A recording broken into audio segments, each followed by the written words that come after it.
welcome to the Fireside Chat, Kemi. Thanks for coming on to speak with us about business analysis and project management, especially in healthcare.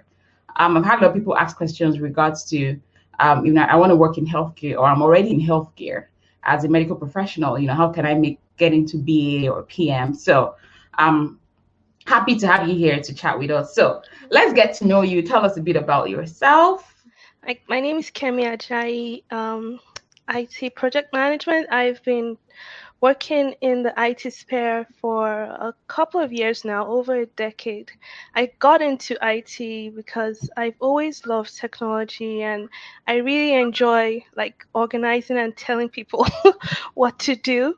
And that was how I was able to carve a niche for myself in terms of IT and project management. So I've been doing implementations for a while, coordinating different telephony installations. I've done ATM installations, mobile POS deployments, and all of that.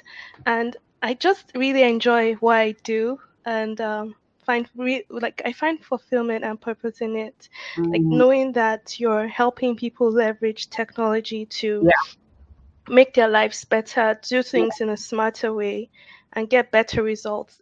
All right, awesome. So tell us about the BA and the PM role in itself. How are you able to say, okay, this is what I want to do. I want to be like a project business analyst. How does that come about? What's a day in the life of someone who's in your shoes, basically? So, say for example, when it comes to healthcare, you're most likely going to be automating some paper-based process, and that would entail like getting to understand fully the process. Because again, it's healthcare. You're dealing with people's lives. You're dealing with different regulatory bodies and different things that would impact a human being. So you have to be really diligent when it comes to your requirements gathering. You have to really understand what's the best thing to offer this department or unit that wants to automate a process or change how they're doing things, or maybe they've gone through the automation and they're just looking for how to help their users navigate the change process and all of that. You would have to like really understand what would be best suited for that department. Once you gain that understanding, you're working with stakeholders, and again, because it's healthcare, if you're dealing with doctors and nurses, these are people that are that use all their life, all the time that they have to help patients feel better.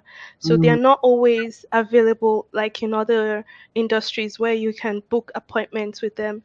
As a PM or a BA in healthcare, you have to be really patient and work with their schedules to get things done. Because again, they are really busy people. You can't be insisting to get information from a doctor when he has to go treat a patient or something like that. So Yeah. you have to be patient, work with their schedules. Um, Once you get all the information documented in terms of processes and requirements, then you have to make sure that you're sending it back to them to validate and verify that this is what they're looking to implement. And in communicating with them, you have to have the ability to be able to summarize things because they don't have that time to sit and be reading lengthy documents. They don't, some of them don't even have that technology background to understand lots of technical jargon. So you have to be able to be that person that can take the high level technical terms and make it really simple and easy for them to understand and follow through the instruction.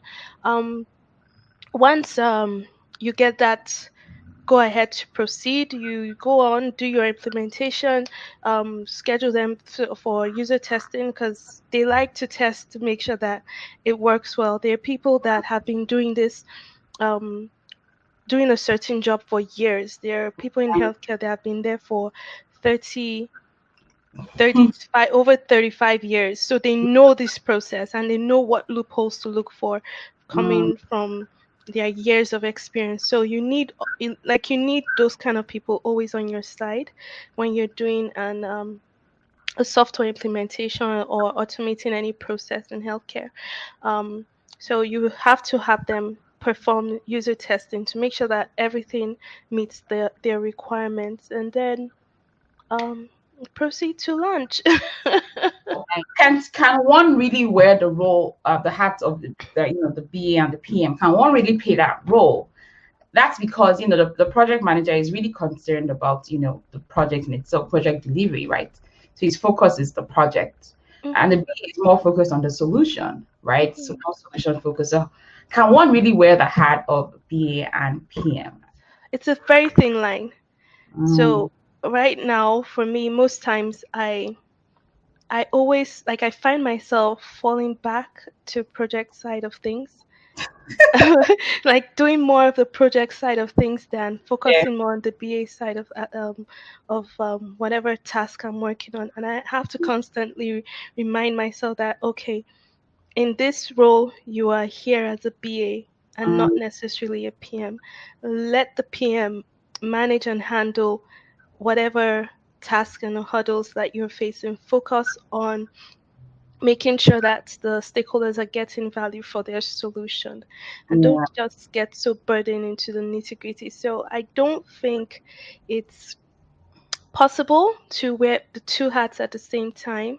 Mm, Especially if you want to do a very good job. right. It's best to like keep them apart. For someone who's already working in healthcare, say, I'm a nurse, or I'm lab tech, or and I'm thinking about becoming a BA, or PM, right? I want to move from, being in the core, patient facing space to actually moving to the back end where I'm working on, technology and all that. And I know you work with people who have, made this kind of transitions as well. What would be the best way for anyone to do this? So what I've seen people do that have Mm, made that switch is um, just that openness to learn. yeah. Because again, they understand the process, they understand the front facing patients experience side of things. So we often at the back end who don't have that expertise rely on them because we know Mhm. that hey, these people know what it's like in the forefront. So in our world we like hold them high up there because they understand everything. So Yeah. it's just that openness to learn. So we all know that healthcare has always been a manual system for a long time, everywhere, and moving into automation and technological advancement. How do you find the adapting to that change, based on your role, as a BA PM, adapting to change? How have you been able to help them adapt to the change? Because from where I sit, I feel like that's really going to be a struggle. Once you give them a reason why, it's like you convince them how important it is, people Yeah. are more willing to accept that change. Yeah. You guide them through the process, you're there supporting them, giving them. So if you're dealing with someone that is in the front line of care and has not really done much technology, anything basically, you're Yeah. supporting them with access to video learnings, you're giving them pocket cards that they can refer to, Mhm. you're making yourself open to them, like you can call me at any time. Just Yeah. being that support for them all Hmm. through the process, it helps immensely in getting them to adapt to whatever change you're deploying. If there's anyone that has this kind of challenges, what would really be your advice to this person? This person is struggling with handling change, in their role. What would be your advice? It's more like the following the ADCAR model, Mm, basically. So making sure that they're aware that something is coming on, yeah. creating that desire within them. So giving them a reason. There's a term we use in change management. It's called the WIFM. So Mm, what's in it for me? You need yeah. to identify what they consider value. You can Yeah. also use things like the blob tree. So the blob tree is just the tool that you can use to kind of place them in terms of how they're feeling about the change that's happening. And then that would help you know how to support them. So for someone who wants to, move into healthcare, what would be your advice for, that BA or that PM that has sort of considered it, maybe probably even seen an ad, job ad, and just said, no, this isn't for me. They probably wouldn't even take me just because maybe I don't have any medical experience, so it's out of the league for me. What would be your advice to these people? I'd say go for it because this is me. I'm a living example. I have no healthcare background whatsoever. Yeah. My first and second degree, I've always been in technology. But Mm, then just being able to apply the transferable skills yeah. to whatever industry. So healthcare, irrespective of any industry you want to transition to. Yeah. I don't I always say go for it. As Yeah. long as it's something you really enjoy doing. So for me it was all about automating things, getting things to work better and smart, getting people to work smarter. And that was my passion. And your passion will always show with anybody interacting with you, whether they're interviewing you for a role, it shows through. So you find that passion and let it shine through and go for it. This question is about, someone who wants to make that transition. So, okay, you have, Mhm. a degree in technology. The person doesn't have a degree in technology. Can the person still make that transition into, being a BA or a PM? Like, is that possible? So people who want to make that switch into a PM or a BA role, Yeah. it's one of the easiest things to do because for for me, I tell people that you've handled a project. You just don't know you've handled a project. If Mm, you've planned a marriage or you've planned a birthday party or mm, you've done a move to a new country, all of that are projects. And whether you like it or not, you've just done it in a non professional way, mm, but you've followed the basic steps that every project, like the life cycle a project will go through.